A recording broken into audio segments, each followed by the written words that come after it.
DKT Engineering, a daily knowledge track platform for JEE aspirants. Hello दोस्तों, मेरा नाम विकास मिश्रा है। मैं प्रयागराज उत्तर प्रदेश का रहने वाला हूं। इंजीनियरिंग सर्विसेज 2024 में मैंने 15वीं रैंक हासिल की है इलेक्ट्रिकल इंजीनियरिंग में। मैंने जो मेरी स्कूली एजुकेशन है वो प्रयागराज उत्तर प्रदेश से ही मैंने की है। उसके बाद मैंने ग्रेजुएशन बीटेक जो मैंने किया इलेक्ट्रिकल इंजीनियरिंग में काइट गाज़ियाबाद से किया। और उसके बाद मैंने एमटेक परस्यू किया जो कि मैंने Motilal Nehru national institute of technology Allahabad से किया। 2020 में मैंने दोस्तों MNIT से एमटेक मेरा कंप्लीट हुआ पावर सिस्टम में, और कैंपस प्लेसमेंट हुआ वहाँ पर। और उसके बाद मैंने जो है जॉब किया एक इंडियन कंपनी MTNT लिमिटेड जो कि चेन्नई बेस्ड है। और वहाँ मैंने करीब 2.5 साल से ज़्यादा जॉब किया। और उसके बाद इस दौरान मैंने तैयारी अपनी रखी थी, पर तैयारी उस तरह से नहीं हो पा रही थी जिस तरह से कोई कॉम्पिटिटिव एग्ज़ाम निकालने के लिए चाहिए। बीटेक 2017 में मैंने कंप्लीट किया, और उसके बाद मैंने 1 साल का ड्रॉप लिया था। जो भी इंजीनियरिंग के एग्ज़ाम्स हैं, फॉर एग्ज़ाम्पल गेट है, इंजीनियरिंग सर्विसेज है, इन सबको प्रिपेयर करने के लिए। ऑल्दो मेरा मेन फोकस जो था वो गेट पे ही था 2017 में जब मैंने तैयारी शुरू की। तो उस दौरान तैयारी के दौरान मैंने चूँकि बीटेक 3rd ईयर में ही मैंने कोचिंग ली थी। मेडीजी से मैंने वीकेंड कोचिंग किया था। और कोचिंग करने के बाद मैंने 2017 में जब फिर से 1 साल का ड्रॉप लिया और तैयारी शुरू की, तो फाइनली हुआ ये कि एक रैंक आई, जिस रैंक से मुझे PSU तो नहीं मिला, लेकिन मुझे एक अपॉर्चुनिटी मिली एमटेक परस्यू करने का। चूँकि मैं फाइनेंशियली इंडिपेंडेंट होना चाह रहा था उस दौरान, और चाहता था कि खुद से अपने खर्चे मैनेज करूं। तो उसकी वजह से मैंने एमटेक ज्वाइन कर लिया, और MNIT इलाहाबाद से फिर मैंने एमटेक 18 से शुरू किया। अब तो मेरी तैयारी जो मेन तैयारी मैंने की, प्रिपरेशन किया मैंने इंजीनियरिंग एग्ज़ाम्स के लिए, वो 2017 में ही की। अब उसके बाद जो वापस मुझे प्रिपरेशन में आने का मौका फिर से मिला 2023 में, जब इंजीनियरिंग सर्विसेज का प्रीलिम्स मैंने क्लियर किया। प्रीलिम्स मैं कहूँगा क्लियर हुआ, वो जितना भी मैं कुछ एग्ज़ाम के जॉब के दौरान पढ़ पा रहा था, उसकी वजह से थोड़ा बहुत जो मैं पढ़ लिया, तो प्रीलिम्स उस साल कट ऑफ बहुत कम गई, तो उसकी वजह से मैं प्रीलिम्स क्लियर कर पाया। प्रीलिम्स क्लियर करने के बाद मेंस में मैं बिल्कुल अपने आप को फोकस करना चाह रहा था, और चाहता था कि पूरा समय मैं मेंस को दूं, और वो जो कि जॉब के साथ नहीं हो पाता। तो मैंने जॉब से ब्रेक लिया उस समय, और फिर मैंने मेंस की तैयारी शुरू की थी। मैं ये भी बताना चाहूँगा दोस्तों कि 2017 में पास आउट होने के बाद मैंने इंजीनियरिंग सर्विसेज के एग्ज़ाम लिखे हैं, पर प्रीलिम्स में मेरा क्लियर नहीं हो पा रहा था। बेसिकली प्रीलिम्स मेन हर्डल साबित हो रहा था मेरे लिए, और उसकी वजह भी मुझे समझ में आई जब मैंने 2023 में प्रीलिम्स निकला, और फाइनली 2024 में जब मुझे प्रीलिम्स निकला, तो समझ में आया कि क्या वजह रह रही थी हर बार जिसकी वजह से प्रीलिम्स मेरा क्लियर नहीं हो पा रहा था। तो मैं वही चीज़ें हैं जो आपसे शेयर करना चाहता हूँ। बेसिकली प्रीलिम्स के बारे में बात करना चाहता हूँ आपसे, कि क्या चीज़ें हमें क्या स्ट्रेटजी हमें रखनी चाहिए कि प्रीलिम्स आप क्लियर कर पाएँ। तो होता ये था कि मैं इंजीनियरिंग सर्विसेज के लिए इतना फुल्ली फोकस नहीं था शुरुआत के कुछ सालों में, और टेक्निकल सब्जेक्ट चूँकि कॉमन होते हैं गेट और इंजीनियरिंग सर्विसेज में, तो वो मुझे लगता था कि आप गेट पढ़ लिए तो इंजीनियरिंग सर्विसेज भी हो जाएगा। लेकिन ऐसा नहीं है। इंजीनियरिंग सर्विसेज में जो टेक्निकल सब्जेक्ट्स हैं, जो टेक्निकल क्वेश्चंस पूछे जाते हैं प्रीलिम्स में, उसका नेचर, उसका लेवल अलग होता है गेट से। तो उसकी तैयारी हमें अलग से करनी पड़ती है। वो थ्योरेटिकल होते हैं ज़्यादातर क्वेश्चंस, न्यूमेरिकल बहुत बेसिक होते हैं, फार्मूला बेस्ड होते हैं। तो हमें उस चीज़ को ध्यान देने की ज़रूरत है। तो चूँकि मैंने मेहनत तो बहुत की, मैं ये नहीं कहूँगा, मेरे साथ के जितने भी लोग रहे होंगे वो उनको हमेशा यही लगता था कि मैं हार्ड वर्क तो कर रहा हूँ पर रिज़ल्ट नहीं दिखता था। उसकी वजह बस यही थी कि जो है वो स्ट्रैटेजी सही नहीं थी। स्ट्रैटेजी क्या होनी चाहिए कि जैसे सबसे पहले तो हमें सिलेबस क्या है हमारा, वो हमें पता होना चाहिए, चाहे वो टेक्निकल सिलेबस हो या वो जीएस का सिलेबस हो। तो मैं आपको बताऊं कि मैं इवन आज भी 24 में, जब 2024 में मैंने प्रीलिम्स निकाला, तो जीएस के सब्जेक्ट्स मैंने तभी भी उतने अच्छे से नहीं पढ़े हैं। कंप्लीटली मैंने थोरोली सब्जेक्ट्स को पढ़ा नहीं है आज तक। वो मैं एग्ज़ाम अटेम्प्ट करता था, कॉमन सेंस का यूज़ करते हुए जीएस के क्वेश्चंस को अटेम्प्ट करने की कोशिश करता था, और एक स्ट्रेटजी रहती थी कि मैं क्वेश्चंस ज़्यादा अटेम्प्ट करूँगा। तो वो कहीं ना कहीं वो बेनिफिशियल था, लेकिन ये एडवाइजेबल नहीं है, मैं ये कहना चाहूँगा। अगर आप कोई एग्ज़ाम अटेम्प्ट करना चाह रहे हैं, आप उसको निकालना चाह रहे हैं, तो सबसे पहले सिलेबस पे ध्यान दीजिए। सिलेबस आपका थोरोली आप उसको कवर कीजिए। देन उसके बाद सबसे ज़रूरी चीज़ जो आती है दोस्तों, प्रैक्टिस, क्वेश्चंस की प्रैक्टिस। ये क्वेश्चन की प्रैक्टिस सबसे पहले शुरुआत होगी प्रीवियस ईयर से। प्रीवियस ईयर के क्वेश्चंस को लगाकर, उनको देखकर, उनको समझकर हमें एक आइडिया लगेगा कि क्वेश्चन किस तरह से पूछे जा रहे हैं एग्ज़ाम में, मेन एग्ज़ाम में। तो हमें एक कॉन्फिडेंस बिल्डअप होगा। हमने एक बार लगा लिया क्वेश्चंस, 2 बार लगा लिया, फिर हमने साथ ही साथ टेस्ट सीरीज भी अटेम्प्ट करना है।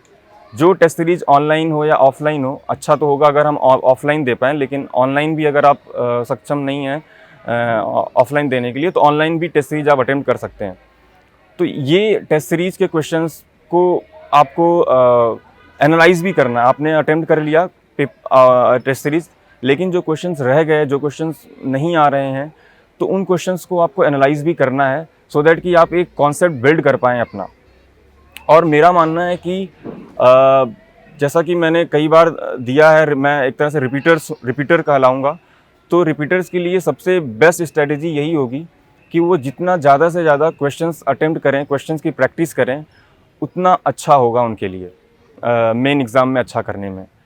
तो प्रीलिम्स की जो मेरी दिक्कत रही थी, वो टेक्निकल में तो मैं ठीक ठाक कर पा रहा था, चूँकि सिलेबस कॉमन था तो मैंने पढ़ा था।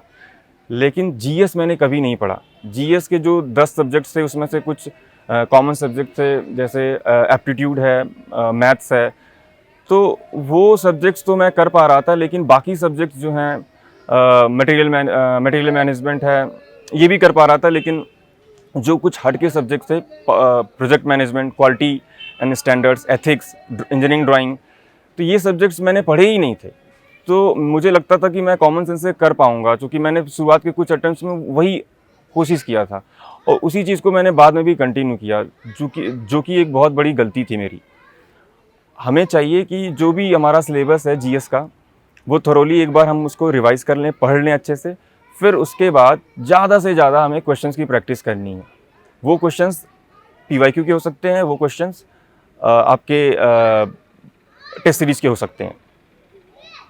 तो ये चीज़ सबसे पहले रखनी है। और दूसरी चीज़ जो अपार्ट फ्रॉम ये प्रिपरेशन जो हम कर रहे हैं टेक्निकल, नॉन टेक्निकल की, इसके अलावा मैं सबसे ज़रूरी चीज़ जो बताऊंगा वो एक इंटेंट की है, एक सेल्फ कॉन्फिडेंस की है, बिलीफ की है खुद पे, कि सबसे पहले अगर आप तैयारी में आना चाहते हैं तो आपको ये आपका एक इंटेंट होना चाहिए कि मुझे ये एग्ज़ाम क्लियर करना है। क्योंकि मैंने ये भी महसूस किया अपने शुरुआत के कुछ सालों में, जो प्रिपरेशन के दौरान मैंने महसूस किया कि मेरा एक इंटेंट नहीं था, एक खुद में कॉन्फिडेंस भी बहुत कम था, और इंटेंट भी नहीं था कि मुझे एग्ज़ाम क्लियर करना है। मैं बस ऐसा था कि चीज़ें पढ़ रहा हूँ और क्वेश्चंस लगा रहा हूँ, एग्ज़ाम दे रहा हूँ, पर वो एक इंटेंट, वो एक चाहत नहीं थी कि मुझे एग्ज़ाम क्लियर करना है। तो सबसे पहले ज़रूरी है कि वो एक आपका इंटेंट हो कि एग्ज़ाम को क्लियर करना है, और फिर उसके बाद आपको धीरे धीरे अपना कॉन्फिडेंस बिल्डअप करना है कि हाँ, ये मुझसे होगा। क्योंकि ये बहुत ज़रूरी है। जब तक आप खुद में ये विश्वास नहीं जगाएंगे कि मुझसे ये एग्ज़ाम निकलेगा, मैं ये कर पाऊँगा, वो नहीं होने वाला है। और बात की जो मैंने 23 और 24 में मैंने प्रीलिम्स मेरा निकला, यही 2 साल मेरे प्रीलिम्स निकले हैं, और मेरा फिर दोनों साल मैंने इंटरव्यू भी दिया। लास्ट ईयर मैंने इंटरव्यू दिया, लेकिन फाइनल लिस्ट में रिकमेंड नहीं हो पाया।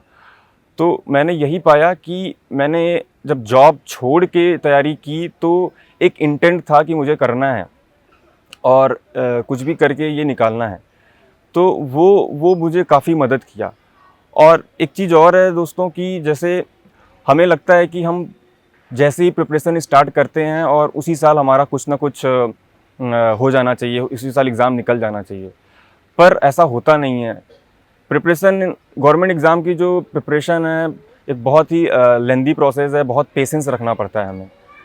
तो उसमें चाहिए कि सबसे पहले शुरुआत के कुछ सालों में जब आप शुरुआत करें प्रिपरेशन की, तो आपका मेन फोकस होना चाहिए लर्निंग पे, कि आप जो कॉन्सेप्ट्स हैं, सब्जेक्ट्स हैं, उसको सीख सकें, उसकी नॉलेज आप गेन करें पहले।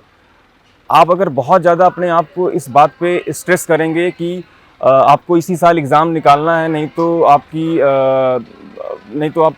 सर्वाइव नहीं कर पाएंगे और बहुत दिक्कत आ जाएगी, तो वो एक प्रॉब्लमेटिक चीज़ है। तो मैं कहूँगा कि आप सबसे पहले ये चीज़ देखें कि आप शुरुआत के कुछ सालों में लर्निंग पे फोकस करें। तो क्योंकि जब आप धीरे धीरे कॉन्सेप्ट सीख जाएंगे, आपको एक कॉन्फिडेंस बिल्डअप हो जाएगा कि हाँ, आपको चीज़ें समझ में आ रही हैं, आपसे क्वेश्चंस लग रहे हैं, तो खुद ब खुद आपको महसूस होगा कि हाँ, मैं ये एग्ज़ाम क्रैक कर सकता हूँ। तो फिर उसके बाद के जो आप अटेम्प्ट देंगे, तो आप खुद जो है महसूस करेंगे कि आप बेहतर स्थिति में अपने आप को पाएंगे और आप फिर फाइनली एग्ज़ाम को क्रैक कर पाएंगे। तो कुछ ये सारी चीज़ें थी जो मैंने अपनी प्रिपरेशन के दौरान महसूस किया कि एक एस्पिरेंट को इन चीज़ों पे काम करना चाहिए और इन चीज़ों से बचना चाहिए। अगर मैं एक चीज़ और बात करूं जिस पे पेपर आप अटेम्प्ट करने की क्या स्ट्रेटेजी होनी चाहिए, मैं मेरी स्ट्रेटेजी पे बात करूंगा। मैंने किस तरह से, खासकर प्रीलिम्स का पेपर किस तरह से अटेम्प्ट किया मेन एग्ज़ाम में। तो जैसा कि हमें पता है कि दो पेपर होते हैं, एक जीएस का 2 घंटे का जिसमें 100 क्वेश्चंस होते हैं, और दूसरा टेक्निकल पेपर होता है जिसमें 150 क्वेश्चंस होते हैं। तो मेरा फोकस टेक्निकल पेपर को लेकर ये था कि मुझे एक्यूरेसी पे ध्यान देना है। जो क्वेश्चंस मैं अटेम्प्ट करूं वो ज़्यादा से ज़्यादा क्वेश्चन मैं सही करूं। तो उसमें मैं जितना अटेम्प्ट कर पा रहा हूं वो मेरे लिए उतना ही मैं करूंगा। अननेसेसरी मैं बहुत ज़्यादा रिस्क नहीं लूँगा टेक्निकल पेपर में, क्योंकि मैंने टेक्निकल पेपर अच्छे से पढ़ा है। तो मुझे पता है कि वो पेपर मुझे कितना आता है, कौन से क्वेश्चंस मैं कर पाऊँगा, कौन से नहीं कर पाऊँगा। तो मैं वहाँ पर एक्यूरेसी पे बहुत ज़्यादा ध्यान देता हूँ टेक्निकल पेपर को अटेम्प्ट करने में। और वहीं जो जीएस का पेपर है जिसमें 100 क्वेश्चंस होते हैं, तो उसमें मैं थोड़ा सा अपने आप को एक अपर हैंड देता हूँ रिस्क लेने के लिए। तो उसमें मैं कोशिश करता हूँ कि ज़्यादा से ज़्यादा क्वेश्चन अटेम्प्ट कर सकूँ, क्योंकि मैंने देखा है कि मैंने टेस्ट सीरीज़ में भी ये एनालाइज़ किया है कि मैं जितना ज़्यादा क्वेश्चन अटेम्प्ट कर रहा हूँ, तो मेरा मार्क्स प्रोपोर्शनली बढ़ रहा है। वो माइनस मार्किंग होने के बावजूद भी उतना घटेगा नहीं जितना कि वो मुझे मार्क्स मेरे बढ़ेंगे पेपर 1 में, जीएस में। तो मेरी स्ट्रेटेजी उसमें यही रहती थी कि मैं कॉमन सेंस का यूज़ करते हुए बहुत ज़्यादा क्वेश्चन उसमें अटेम्प्ट करने की कोशिश करूं, रफली अराउंड 80-85 क्वेश्चन अटेम्प्ट करूं, जिससे कि मार्क्स मेरे उसमें ज़्यादा आने के चांसेस रहें। तो इस तरह से पेपर 1 और पेपर 2 को मैं अटेम्प्ट करता था, और इसी तरह से मैंने मेन एग्ज़ाम में भी अटेम्प्ट किया है। और दूसरी बात जो number of hours to study को लेकर है कि कितना घंटे पढ़ना चाहिए, तो मुझे लगता है कि मैंने प्रीलिम्स की जो तैयारी थोड़ी बहुत की वो जॉब में रहते हुए की थी। तो जितना समय मुझे मिलता था उतने समय मैं उसका क्वेश्चंस की प्रैक्टिस करने में लगाता था और कॉन्सेप्ट बहुत कम पढ़ता था। मैंने जो पाया कि ज़्यादातर स्टूडेंट्स ये करते हैं कि वो ज़्यादा अपना समय नोट्स को रिवाइज़ करने में, नोट्स को ही पढ़ने में लगाते हैं और वो क्वेश्चंस की प्रैक्टिस नहीं करते हैं। तो ये एक प्रॉब्लमेटिक चीज़ होती है, बिकॉज़ मेन पेपर में हमें क्वेश्चंस को समझना है, क्वेश्चन को डिकोड करना है कि क्या पूछ रहा है, फॉर्मूला अप्लाई करना है। ये चीज़ हम टेस्ट सीरीज के थ्रू और क्वेश्चन प्रैक्टिस के थ्रू पीवाईक्यू को लगाकर बिल्ड कर सकते हैं। डायरेक्ट हम एग्ज़ाम में अगर क्वेश्चन लगाने जाएंगे, उसको समझने जाएंगे, तो हमसे वो क्वेश्चन चांसेस है कि गलत हो और समय बहुत ज़्यादा कंज्यूम हो।